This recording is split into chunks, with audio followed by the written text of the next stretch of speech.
வணக்கம். நம்ம சேனலுக்கு தொடர்ந்து ஆதரவளித்துக் கொண்டிருக்கும் நல்ல உள்ளங்களுக்கு நன்றி. ரன்னிங் மாண்புமிகு பிரச்சனை, இன்னொரு பக்கம் ஆன்மீக மாண்புமிகு பிரச்சனை. என்ன?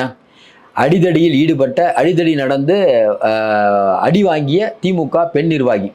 இப்படி சொன்ன உடனே பார்த்தீங்கன்னா, என்னங்க இது அறிவாலயத்தில் இதுதான் மிகப்பெரிய விஷயமாக ஓடிக்கொண்டிருக்கிறது. என்ன நடந்தது?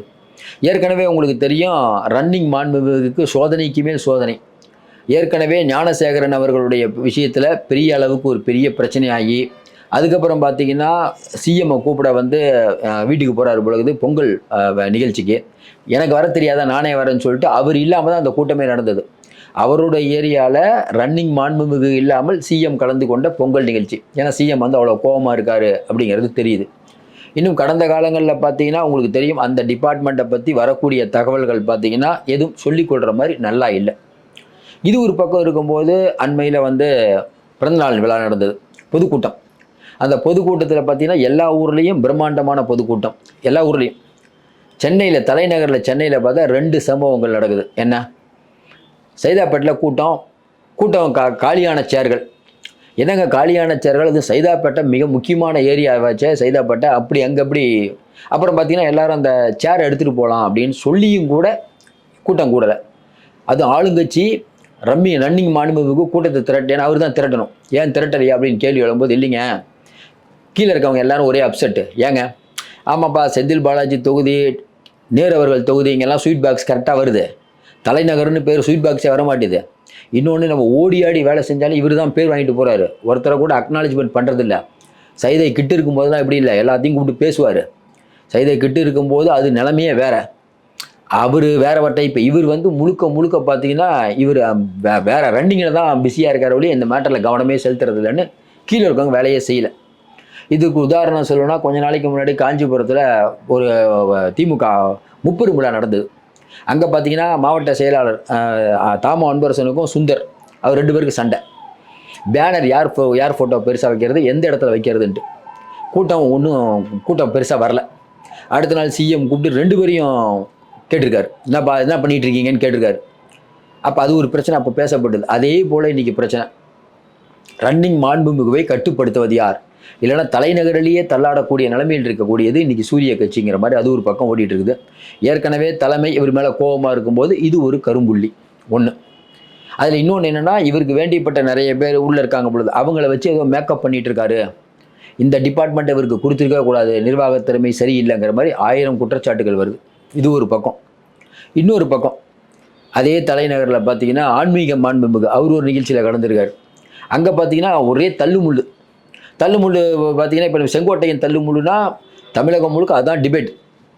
அதிமுக தும்புனா கூட பெரிய செய்தி. ஐயோ அதிமுக இப்போ பிஜேபியோட போயிடுச்சா, எடப்பாடி பழனிசாமி தப்பு பண்ணிட்டார், அப்படி பண்ணிட்டார். விஜய் பனையூர் பண்ணையார்ப்பா, பனையூர்லேருந்து ஹோம் அரசியல் பண்ணுறார், அது ஒரு விவாதம்.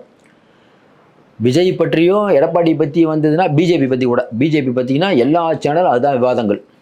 ஆனால் திமுகவை பற்றி பார்க்கும்போது ஒரு விவாதமும் நடக்காது.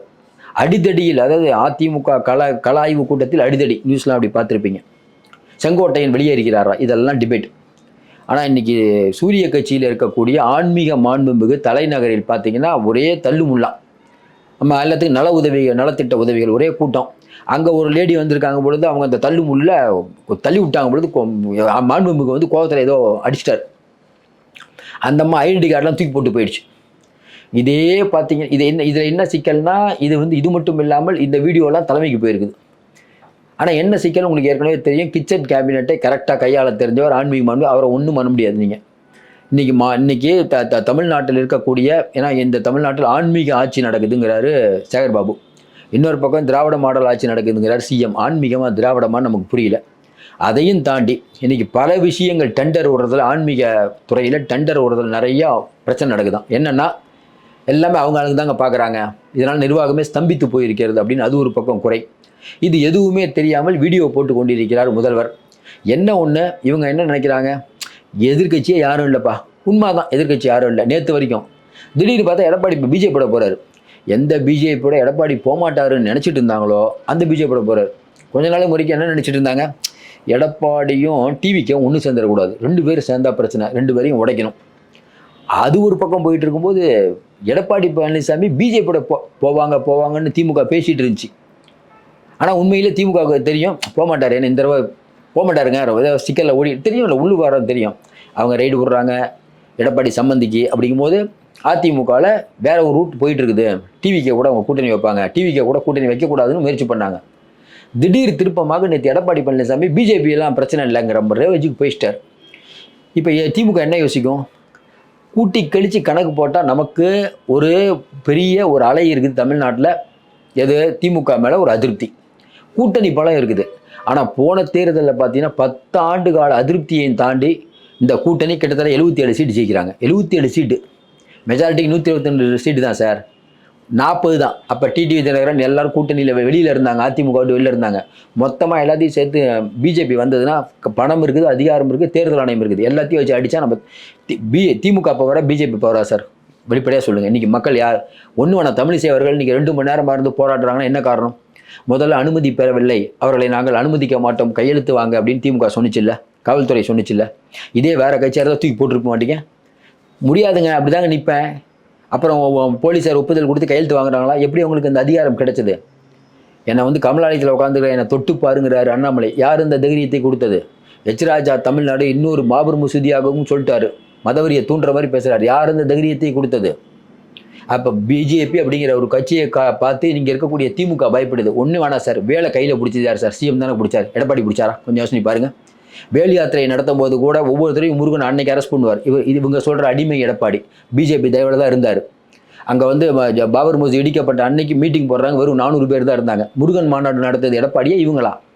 அதனால் இன்றைக்கி இருக்கக்கூடிய சூழ்நிலையில் பிஜேபி அப்படிங்கிற ஒரு கட்சிக்கு பயந்து கொண்டிருக்கிறது. அதிமுக ரெண்டு பேர் தான் பண்ணுறாங்க. அதனால் 2 பேர் யார் வந்தாலும் ஒன்று தான். அப்படிப்பட்ட சூழ்நிலையில் பிஜேபியோட கூட்டணி வச்சதுனால எடப்பாடி மோசம்ட்டோம், கூட்டணி வைக்காதனால திமுக மோசம் இல்லைங்கிறது நம்ம ஏற்றுக்க தயாராக இல்லை. 2 பேரும் ஒரு அண்டர்டேக்கிங். பிஜேபி அப்படிங்கிறது தமிழ்நாட்டுக்கு ஒரு வேண்டாத கட்சி. இவ்வளோதான் விஷயம். மீண்டும் சந்திப்போம். நன்றி, வணக்கம்.